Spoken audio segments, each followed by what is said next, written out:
ታው አባቶቻችን ምክርና ተግሳጽ የሚቀርብበት ቻናል። ሰንበት ከሁሉ ዕለት ትበልጣለች፣ ሰውም ከሁሉ ፍጥረት ይበልጣል።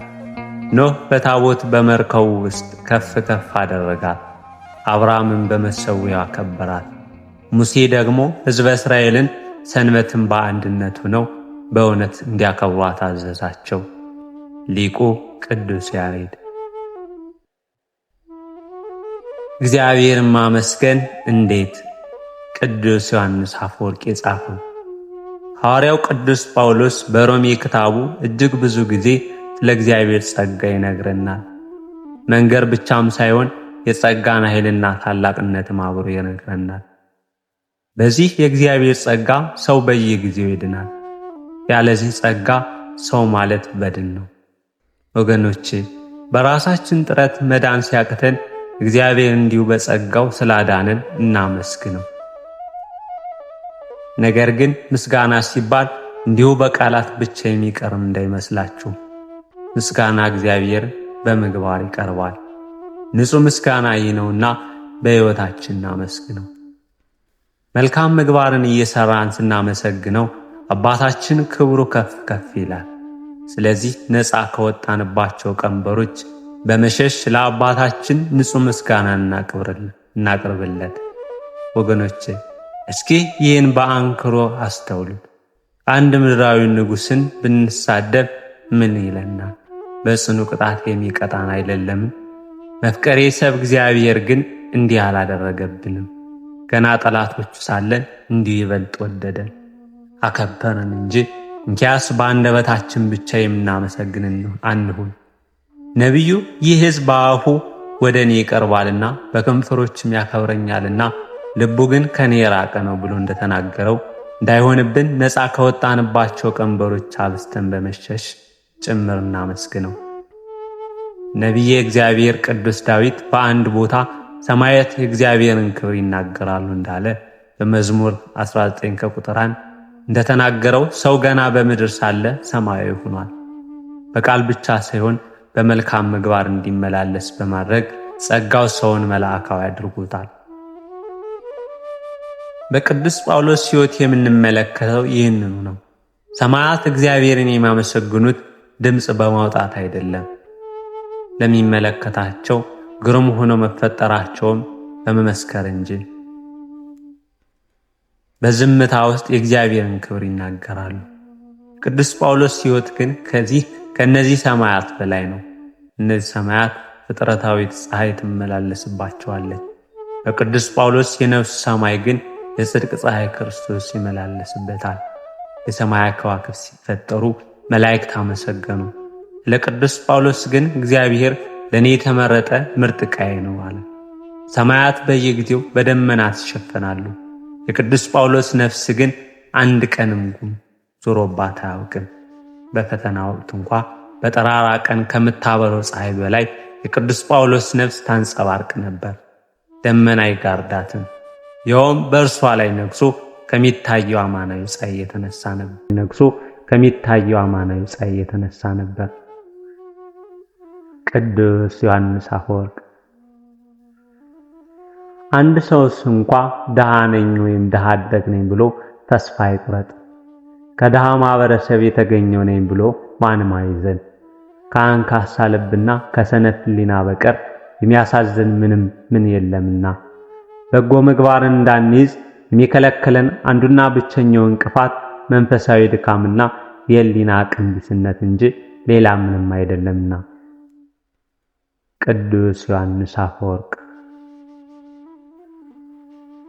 አንተ ሰው ቃለ እግዚአብሔርን ተማር፣ ባትለወጥም ዝም ብለህ ተማር። ሁልጊዜ ተማር። ላትስተካከል ትችላለህ፣ ላትለወጥም ትችላለህ፣ ግን ተማር። ቢያንስ ጥሩ ሰው እንኳን ባትሆን ራስን ለመውቀስ የምትችልበት አቅም ታገኛለህ። ካልተማርክ ግን ራስን እንኳን መውቀስ የምትችልበት አቅም አታገኝም። ስለዚህ ተማር። ስትማር ቢያንስ ኃጢአት እንኳን ስትሰራ ራስን እየወቀስክ ትሰራለህ። ይህች የንስሐ በር ትሆንልሃለች፣ አንድ ቀን ወደ ንስሐ ትመራሃለችና። ቅዱስ ዮሐንስ አፈወርቅ። ልጆች ሐኪሞች ብትሆኑ፣ መሐንዲሶች ብትሆኑ፣ የሽመና ሰራተኞች ብትሆኑ፣ መርከበኞችም ብትሆኑ መልካም ነው። ይህን ጥበብ መማራችሁም ጥሩ ነው። እኔ ግን ከዚህ የበለጠ ጥበብ አሳያችኋለሁ። በዚህ በተማራችሁበት ምድራዊ ጥበባችሁም ሌላ ጥበብ ትማሩበት ዘንድ ማልዳችኋለሁ። ሰማያዊን ጥበብ ከላይ ከገለጸላችሁና እናንተ በተማራችሁበት ጥበብ ተጠቅማችሁ ገንዘብ ማግኘታችሁ አይቀርም። በዚህ ገንዘባችሁ ግን ድሆችን መርዳት ልመዱበት። ይህ የምነግራችሁን ጥበብ እንደ ቀላል የምታዩት አትሁኑ። መሐንዲሶች ብትሆኑ በምህንድስና ጥበባችሁና ዕውቀታችሁ በዚህ ምድር የሚያማርሩ ቪላ ቤቶችን ልትሰሩ ትችላላችሁ። በምነግራችሁ ጥበብ ግን በመንግሥተ ሰማያት ውስጥ የዘላለም ቤታችሁን ትሰራላችሁ።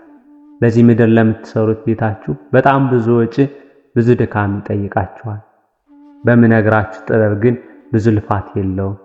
ወጫችሁ መልካምና ፈቃደኛ መሆን ብቻ ነው። በዚህ ምድር ለምትሰሩት ቤት የተለያዩ አይነት ብረቶችና ማቅለጫዎች እንዲሁም የከበሩ ድንጋዮችን ትጠቀማላችሁ። በምነግራችሁ ጥበብ ግን ይህ ሁሉ አያስፈልጋችሁም። የሚያስፈልጋችሁ ብሎን ወይም ብረት ወይም የከበረ ድንጋይ ሳይሆን መልካም ምግባራችሁና በጎ ፈቃዳችሁ ብቻ ነው። እንዲሁም እኔ እነዚህ የተማሯቸዋቸው ጥበቦች ጥበብ ብዬ ለመጥራት በጣም እቸገራለሁ። ለምን ብትሉኝ ከምግባራችሁ ጥበብ ጋር ሳወዳድራቸው በጣም ስለሚያንሱብኝ፣ አያያዛቸው ላላወቀበት ሰውም ብዙ ጉዳት ስለሚያመጡ እስኪያስተውሉት። አንድ ሰው በዚህ ምድር ባገኘው ጥበብና ገንዘብ ተጠቅሞ ድሆችን መርዳት ሲገባው አላግባብ ሲበላና ሲጠጣ በኋላ ግን በስኳር፣ በሪህ፣ በቁርጥማትና በራስ ምታት፣ በልብና በኩላሊት በሽታ የሚሰቃይ ከሆነ ይህን ጥበብ እለው ዘንድ እደፍራለሁን? እንግዲያውስ ጥበባችሁ ጥበብ ይሁንላችሁ። ጥበባችሁ ለስጋችሁም ለነፍሳችሁም የሚጠቅም እንጂ በዚህ ዓለምም ይሁን በሚመጣው ዓለም የሚጎዳችሁ አይሁን። ቅዱስ ዮሐንስ አፈወርቅ።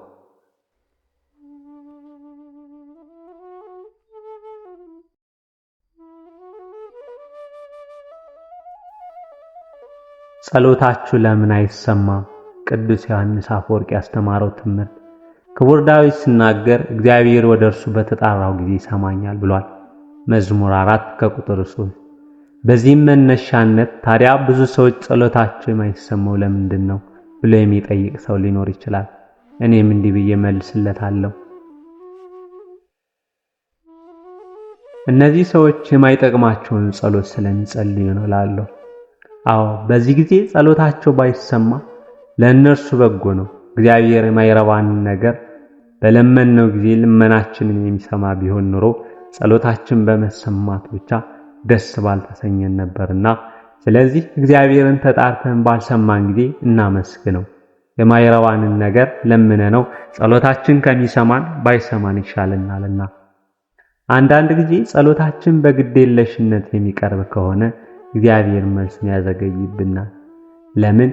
ከማዕቀሙ ልብ የሚመነጭ ጸሎት እስከናደርስ ድረስ ይህ በራሱ ለኛ የሚሰጠው በቁየት ቀላል አይደለምና።